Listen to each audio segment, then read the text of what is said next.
So hello everyone. In this video, we are going to discuss two most important concepts in economics, and the two concepts are price ceiling and floor price. I hope screen आ रहा होगा आप लोग के पास.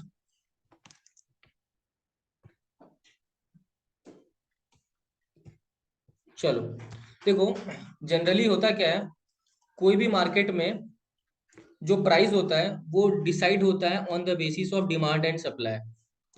कोई भी market में price decide होता है on the basis of demand and supply, यानी जहां पे ये मेरा डिमांड कर और जहां पे मेरा सप्लाई कर इंटरसेक्ट करता है, ये मेरा डिमांड कर और ये मेरा सप्लाई कर. तो जहां पे डिमांड और सप्लाई मेरा इंटरसेक्ट करेगा, उस प्राइस को हम लोग बोलते हैं इक्विलिब्रियम प्राइस. और जितना क्वांटिटी उस प्राइस में बेचा जाएगा उसको बोलते हैं इक्विलिब्रियम क्वांटिटी.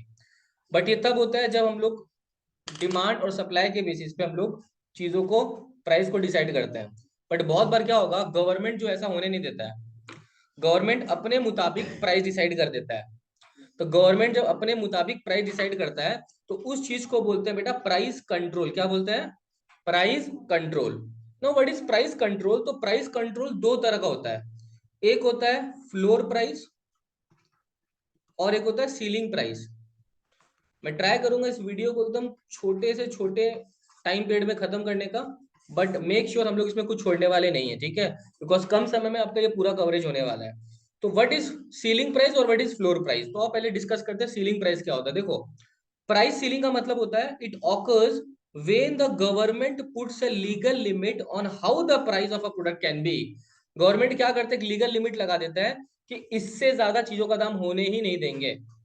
जनरली आपको कॉमन सेंस होना चाहिए, ये जो चीज होगा वो पक्का नेसेसरी गुड्स के लिए होगा. क्योंकि नेसेसरी गुड्स का अगर दुकानदार दाम बढ़ा देगा तो गरीब आदमी उसको खाएगा कैसे? तो नेसेसरी गुड्स में गवर्नमेंट हमेशा प्राइस सीलिंग लगा देता है. मैं पॉइंट वन को वापस रिपीट कर रहा हूं. It occurs when the government puts a legal limit on how high the price of a product can be. कि इससे ज्यादा तो प्रोडक्ट का दाम हो ही नहीं सकता है. बट सर अब ये होगा कैसे? तो उसके लिए पॉइंट नंबर 2 पढ़ो. In order to make the price ceiling effective it must be set below the equilibrium price. Very very important. अगर प्राइस सीलिंग को इफेक्टिव करना है तो गवर्नमेंट को इक्विलिब्रियम प्राइस के नीचे प्राइस सीलिंग बैठाना पड़ेगा. मैं वापस को समझा रहा हूं बट मैं एक लाइन रिपीट कर रहा हूं.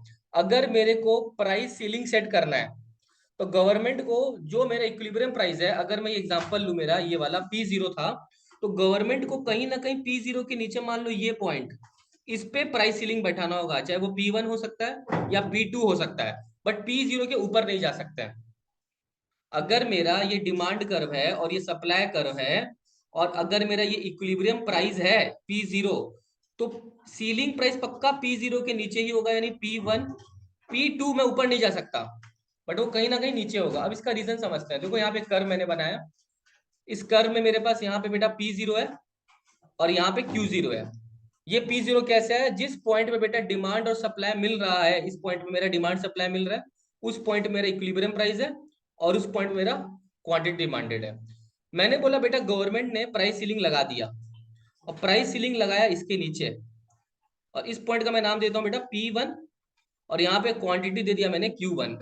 अब ऐसा हुआ क्यों, पहले वो तो समझना पड़ेगा कि क्यों हम लोग प्राइस P0 के नीचे हम लोग दिए बेटा P1, यानी प्राइस सीलिंग जो डिसाइड हुआ था P1, वो क्यों P0 के नीचे हुआ, तो पहले वो समझना पड़ेगा. देखो अगर नेसेसरी गुड्स का दाम बढ़ जाए, अगर नेसेसरी गुड्स का दाम बढ़ जाए, सपोज प्याज का दाम बढ़ गया, सपोज अनियंस का दाम बढ़ गया, तो यार गरीब आदमी खा नहीं पाएगा उसको. यस और नो? तो गवर्नमेंट बोल दिया क्या पता है, कि कुछ भी हो जाए P1 से ऊपर दाम तो बढ़ाना ही नहीं है. P0 तक जाना ही नहीं है आपको, क्योंकि जहां एक बार आप प्राइस बढ़ा दिए और इक्विलिब्रियम पे पहुंच गए, तो मैं जानता हूं कि इक्विलिब्रियम में पहुंच गए तो मतलब डिमांड सप्लाई मिल गया, बट प्राइस तो बढ़ गया. प्राइस कितना हो गया P1 से, कितना हो गया P0. वो होने नहीं देंगे. तो सर आप बोलोगे कि P1 पे, तो फिर अगर हम लोग चेक करें तो P1 पे देखो डिमांड यहाँ पे है और सप्लाई यहाँ पे है. P1 पे एक्सेस डिमांड है, बोला जा सकता है कि नहीं बोला जा सकता है? P1 पे मेरा डिमांड ज्यादा है एंड सप्लाई कम है, यानी P1 इज ऐसा सिचुएशन यहाँ पे demand is greater than supply. तो सर इसका मतलब अगर गवर्नमेंट ने प्राइस P1 दिया तो डिमांड ज्यादा है, सप्लाई कम है, यानी वो सप्लाई कम है तो फिर डिमांड फुलफिल हो ही नहीं पाएगा। The answer is yes. मैं जानता हूं कि डिमांड अगर ज्यादा है और सप्लाई कम है और अगर प्राइस P1 ही रहा तो वो एक्सेस डिमांड फुलफिल हो ही नहीं सकता। लेकिन एक्सेस डिमांड फुलफिल हो सकता था अगर दुकानदार अपना प्राइस P0 कर देता, तो डिमांड सप्लाई दोनों मैच हो जाता। बट वो होने देंगे नहीं क्योंकि नेसेसरी गुड्स है, गरीब मर जाएगा। तो इसमें क्या करना पड़ेगा बेटा, सप्लायर को कुछ भी हो जाए एक नया इक्विलिब्रियम के लिए उसको अपना सप्लाई बढ़ाना पड़ेगा। देखो उसको अपना सप्लाई को अगर वो यहाँ पे ले आया तो डिमांड सप्लाई मिल गया, और डिमांड सप्लाई मिल जाएगा तो किस प्राइस पे मिला इस बार, P1 पे मिला, यस और नो। तो गवर्नमेंट चाहता है कुछ भी हो जाए प्राइस P1 ही रहे। अगर इक्विलिब्रियम पे जाना है तो हम लोग को सप्लाई को बढ़ाना पड़ेगा, प्राइस को हम लोग को बढ़ा के इक्विलिब्रियम पे नहीं जाना है। तो यहाँ पे इसका नाम बेटा क्या पड़ा, प्राइस सीलिंग। क्या पड़ा, प्राइस सीलिंग। सीलिंग मतलब होता है ऊपर की तरफ और फ्लोर होता है नीचे की तरफ। तो ceiling is the maximum price which can be charge by a supplier from a customer, and in this case supplier cannot charge any extra price rather than P1। P1 से नीचे चार्ज हो सकता है बट P1 से ऊपर charge नहीं हो सकता है। Are you getting my point. तो इसमें अगर चार्ज करना है तो उसको P1 पे चार्ज करना पड़ेगा, और अगर इक्विलिब्रियम पे जाना है तो उसको अपने सप्लाई को बढ़ाना पड़ेगा, बट वो प्राइस को बढ़ा नहीं सकता। And this is very important in case of necessary goods. Necessary goods के अलावा आज के जमाने में जो रेंट वगैरह होता है ना, रेंट कंट्रोल एक्ट, चीजों का रेंट बढ़ा दिया जाता है। देखते हैं भाई पॉपुलेशन बढ़ गया, लोग बढ़ गया तो ज्यादा रेंट चार्ज कर लेंगे, ऐसा नहीं हो सकता है। रेंट को आप बढ़ाओगे तो एक लिमिट तक ही बढ़ा सकते हो, उसके ऊपर रेंट को बढ़ाया नहीं जा सकता। तो ये जो रेंट कंट्रोल एक्ट में ही लिखा हुआ है कि इतने से ज्यादा रेंट नहीं लिया जा सकता है, तो इसका मतलब रेंट पे एक सीलिंग लगा दिया गया है। आई होप आपको पूरा कंसेप्ट ऑफ प्राइस सीलिंग समझ में आ गया होगा। ठीक है, now I am moving towards in this video floor price. Floor price is just opposite of ceiling price. एक बार प्राइस सीलिंग में क्या था पता है, प्राइस सीलिंग में तो लिमिट लगा दिया गया था कि हाई प्राइस कितना होगा। प्राइस फ्लोर एकदम उल्टा है कि कितना एक लो प्राइस, कितना जो एक प्रोडक्ट का प्राइस है वो कितना लो जा सकता है, उससे ज्यादा तो जाना ही नहीं है। प्राइस फ्लोर जो है एक कंसेप्ट है कि इसमें प्राइस हाई का लिमिट नहीं है। इसमें देखो लिखा हुआ है price floor is a government or a group imposed price. मैं ग्रुप क्यों लिखा उस पर बताऊंगा बाद में। It is a government or a group impose price control or limit on how low a price can be charge for a product. एक product के लिए बस कितना हम लोग लो प्राइस चार्ज कर सकते हैं, उससे ज्यादा नीचे नहीं गिरना है। Are you getting my point. इसका मैं एग्जांपल लेता हूं, मान लो मेरे एक पेन की कॉस्टिंग है बेटा 20, एक पेन की कॉस्टिंग है 20। तो यार कुछ भी हो जाए मैं उसका सेलिंग प्राइस 18 तो नहीं ना कर सकता, उसका सेलिंग प्राइस समवेयर बिटवीन 22-24 रहना चाहिए, यस और नो। बट 20 से नीचे तो नहीं जाना चाहिए। तो इसका मतलब सर ये कंसेप्ट आया है कि कम से कम जो सप्लायर है उनको एक रीजनेबल दाम तो मिलना चाहिए। तो ये जो कंसेप्ट है सप्लायर के पॉइंट ऑफ व्यू से आया, बट वो जो कंसेप्ट था सीलिंग प्राइस वो आया कंज्यूमर के पॉइंट ऑफ व्यू से कि बेचारा नेसेसरी गुड्स का दाम ज्यादा तो ना दे दे।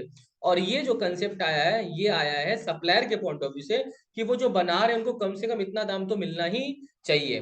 सर सीलिंग प्राइस में क्या था, आप याद करो, अगर मेरा इक्विलिब्रियम प्राइस P0 था तो उसके नीचे सेट किए थे P1, बट इसमें उल्टा है। अब price floor must be higher, must be मतलब होना ही पड़ेगा, must be higher than the equilibrium level.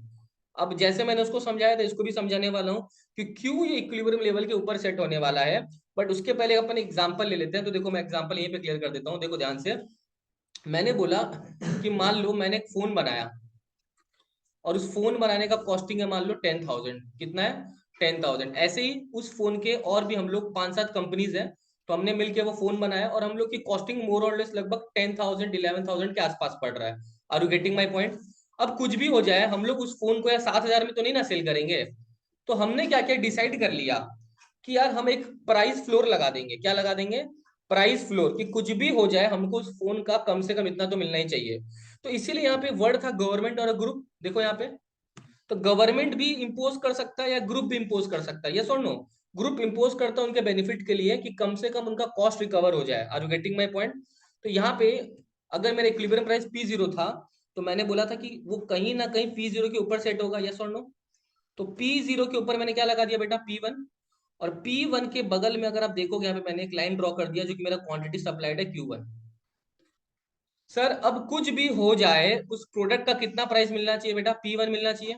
कुछ भी हो जाए P0 तक तो जाने ही नहीं देंगे यहाँ पे। कुछ भी हो जाए यहाँ पे नीचे वो प्राइस जाएगा नहीं, P0 तक जाना ही नहीं है। P1 is the equilibrium price in case of, अगर मैं प्राइस फ्लोर लगा रहा हूँ P0 तक जाना ही नहीं है। बट अब चेक करो यहाँ पे क्या हो रहा है, P1 जो है उस केस में डिमांड देखो कम है, यस और नो, सप्लाई ज्यादा है, यस और नो। तो ये एक ऐसी सिचुएशन है जहाँ पे लोगों का डिमांड बहुत कम रहता है, लोगों का डिमांड बहुत कम रहता है लेकिन सप्लाई बहुत ज्यादा है, यस और नो। अब अगर ऐसा होता है कि सप्लाई बहुत ज्यादा है तो जनरली दुकानदार क्या करता है, आपको पता है, दाम कम कर देते हैं।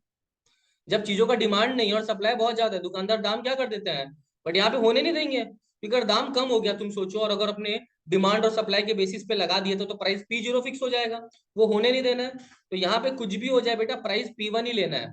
तो अगर ऐसी एक्सट्रीम सिचुएशन है कि प्रोडक्ट चल नहीं रहा है बाजार में, प्रोडक्ट की डिमांड ही नहीं है और सप्लाई बहुत ज्यादा है, तो अगर अपन प्राइस को P0 कर देंगे तो शायद मेरा कॉस्ट भी रिकवर नहीं हो पाएगा, यस और नो।